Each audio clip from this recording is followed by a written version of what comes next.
Good morning વિદ્યાર્થી મિત્રો. ધોરણ 9 પાઠ 19 મહાકવિ કાલિદાસ.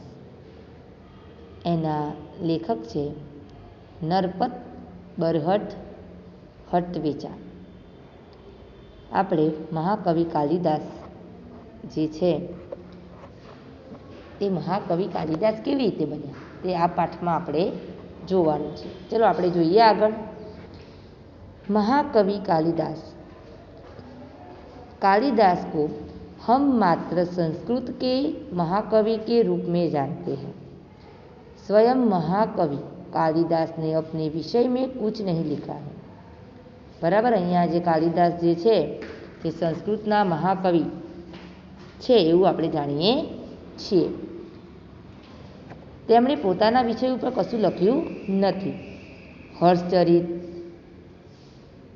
के शुरू में कवि बाण ने कवि कालिदास का उल्लेखन किया है.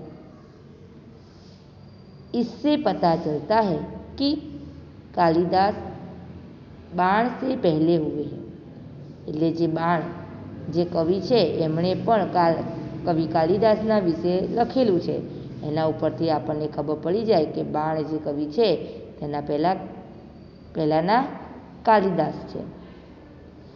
इस स्थान पर स्वयं कालिदास ने अपने अभिभावक के स्वरूप में विक्रम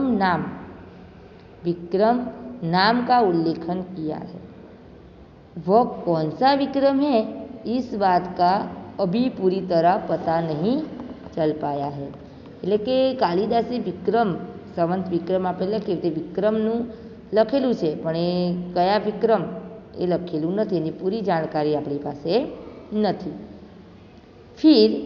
फिर भी उन्हें राजा विक्रमादि और राजा भोज का समकालीन मानकर कितनी ही कथाओं का नायक बना गया है.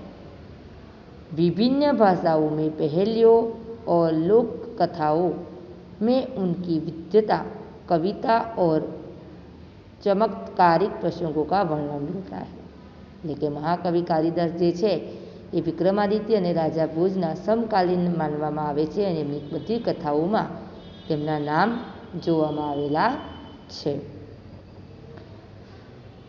જન્મ और परिचय. હવે આપણે મહાકવિ કાલિદાસનો જન્મ અને એમનો પરિચય મેળવીશું. कुछ विद्वानों ने कालिदास का जन्म बराबर 365 तथा निधन 445 माना है. महाकवि कालिदास के जन्म स्थान के बारे में ठीक पता नहीं चलता. बराबर. महाकवि कालिदासનો જે જન્મ છે કોકે 365ની સાલમાં કીધું છે, કોઈએ 445ની સાલમાં કીધું છે, પણ સાચો જન્મ એમનો ખબર નથી. कुछ विद्वानों ने उसका जन्म स्थान उज्जैनीय नगरी वर्तमान उज्जैन माना है, जो सही लगता है क्योंकि मेघदूत में स्वयं कवि ने उज्जैन नगरी से विशेष दर्शनीय कहा है.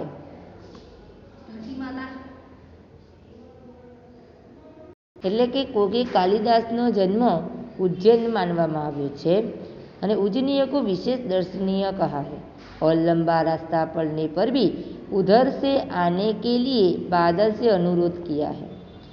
उज्जैनीय में उन दिनों राजा विक्रमादित्य का राज था.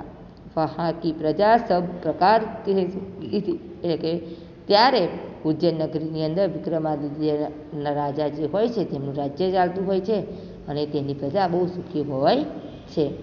साहित्य और कला की उन्नति चरम सीमा पर पहुंची थी. राजा विक्रमादित्य ने अपने नाम से ही विक्रम संवत चलाया था. बराबर. उज्जैन नगरीના જે રાજા જે છે વિક્રમાદિત્ય એમણે પોતાના વિક્રમ નામ ઉપરથી તેમણે વિક્રમ સંવતની શરૂઆત કરી હતી. એટલે આપણને ખ્યાલ પડે કે મહાકવિ કાલિદાસ ત્યારે જન્મ થયો હશે. समय समय पर उन्होंने सोने के जो सिक्के चलवाए थे उनसे उनकी राजकार्य का ठीक पता चलता है. विक्रमादित्य के शासनकाल में जितना वैभव देश में था, जितनी साहित्य तथा कला की उन्नति हुई उतनी कभी नहीं हुई.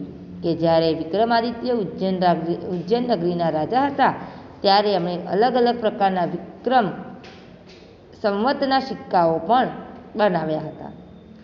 एक से बढ़कर एक कवि, साहित्यकार और वैज्ञानिक इस युग में उत्पन्न हुए। ये समयની અંદર એ યુગની અંદર સાહિત્યકાર વૈજ્ઞાનિક પણ ઉત્પન્ન થયા હતા। राजा विक्रमादित्य स्वयं साहित्य और संगीत के अच्छे जानकार थे।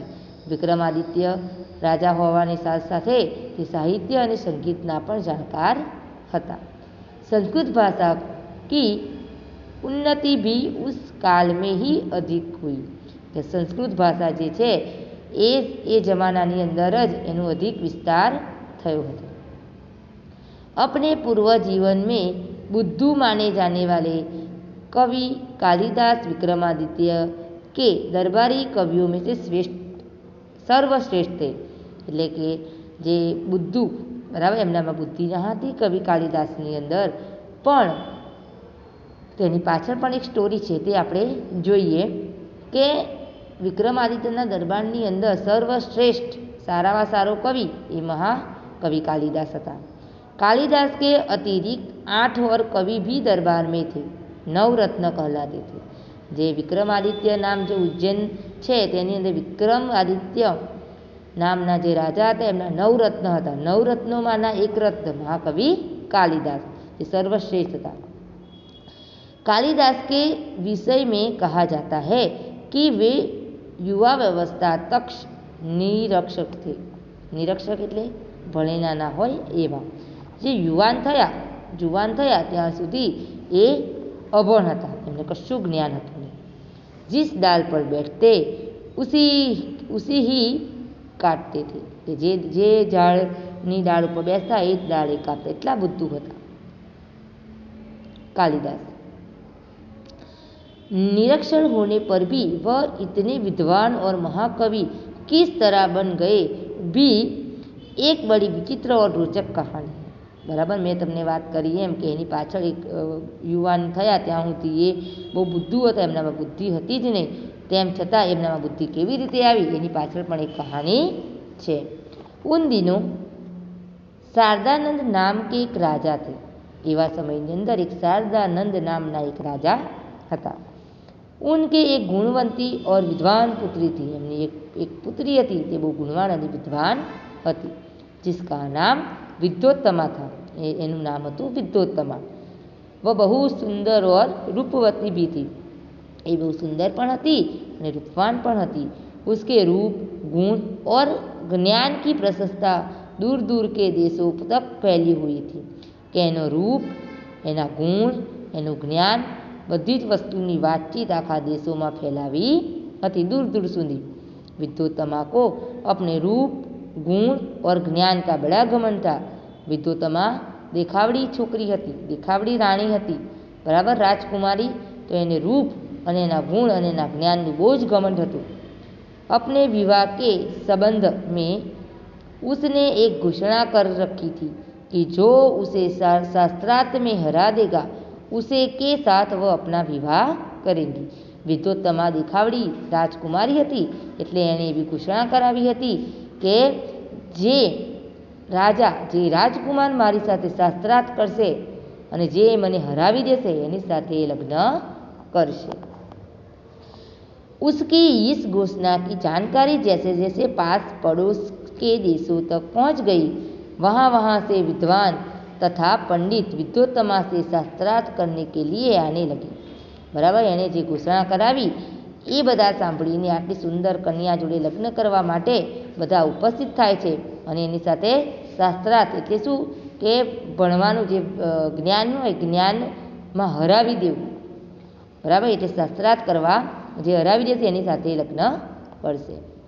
लेकिन विद्वान या पंडित को बड़ी ग्वालिन का अनुभव हो रहा था और वे इसका बदला लेने का उपाय सोचने लगे थे।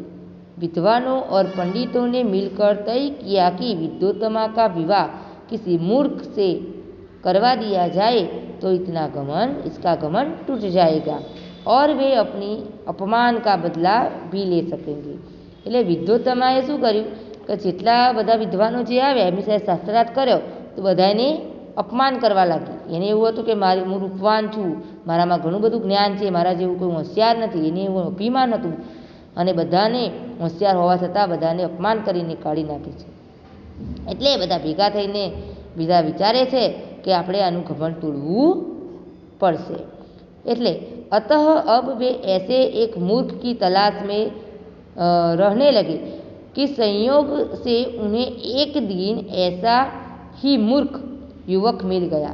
હવે આ બધા જે વિદ્વાનો હતા એ બધા શોધતા હતા કે એકદમ મૂર્ખ છોકરો હોય એવું શોધીને જો લગ્ન કરાવી દઈએ એટલે એનું અપમાન થાય અને જેણે આપણું અપમાન કર્યું છે એટલે એનું બધું જ ઘમંડ ઉતરી જાય. એટલે વિદ્વોત્તમાને આ વાતની ખબર ન હતી, પણ જે એમને આખિરમાં એક દિવસ એવો છોકરો એમને મળી જાય છે. वो पेड़ की जिस डाल पर बैठता था उसी ही काट रहा था. કે એ જે છોકરો હતો એ જે ઝાડ પર બેઠો હતો, જે ઝાડની ડાળી ઉપર બેઠો હતો એ જ ડાળ એ કાપી રહ્યો હતો. पंडितों तथा विद्वानों को लगा कि उससे बड़ा मूर्ख और कौन होगा. કે જે ઝાડ પર બેઠો હોય અને એની જ ડાળી જે ઝાડની ડાળી પર બેઠો એ જ ડાળી કાપે તો એનાથી કોઈ વિશેષ મૂર્ખ કહેવાય? કાળ જ કાપી શકે. એટલે બધાએ વિચાર કર્યો કે આ વિદ્વોત્તમા જે ઘમંડી राजकुमारी છે એની સાથે લગ્ન करावी देंगे. इसलिए पंडितों ने उसे पेड़ के नीचे उतारा और समझाया, बुझाकर एक सुंदर राजकुमारी से उसका विवाह करा देने की बात कहकर तथा लालच देने अपने साथ चलने की राजी किया. બધા વિદ્વાનોએ ભેગા થઈને એને ફોલાઈને નીચે ઉતારે છે અને સમજાવે છે તારે લગ્ન કરવા છે સુંદર રાજકુમારી જોડે. એને સમજાવીને નીચે ઉતારી લાલચ આપે છે અને રાજી કરે છે. બરાબર, એટલે એને राजी करे छे એને ઉતારીને. પછી पंडितों ने उस मूर्ख युवक को यह बात अच्छी तरह समझा दी थी कि वह वहाँ कुछ नहीं बोलेगा. बराबर, એટલે એને સમજાવી દીધું કે તને રાજકુમારી સાથે લગ્ન કરાવીએ, એને લાલચ આપે છે એ તો મૂર્ખ છે, એનામાં બુદ્ધિ પણ નથી, મોટો યુવાન છે પણ એનામાં બુદ્ધિનો છાંટો પણ ન હતો. એટલે એને સમજાવે છે કે તારે ત્યાં રહીને કશું બોલવાનું નહીં, તો જ તારા લગ્ન અમે કરાવીશું. બોલેગા और गूंगा बना रहेगा नहीं तो उसका विवाह नहीं होगा. કે તું બોલીશ તો તારું લગ્ન નહીં થાય. એટલે એ ચૂપ બેસે છે. वह मूर्ख युवक बड़ा खुश हुआ. એને બહુ ખુશ થઈ ગયો, એને આનંદ આવી ગયો કે મારા લગ્ન થતા હોય તો હું ચૂપ કેમ ના રહું, એટલે ચૂપ રહે છે.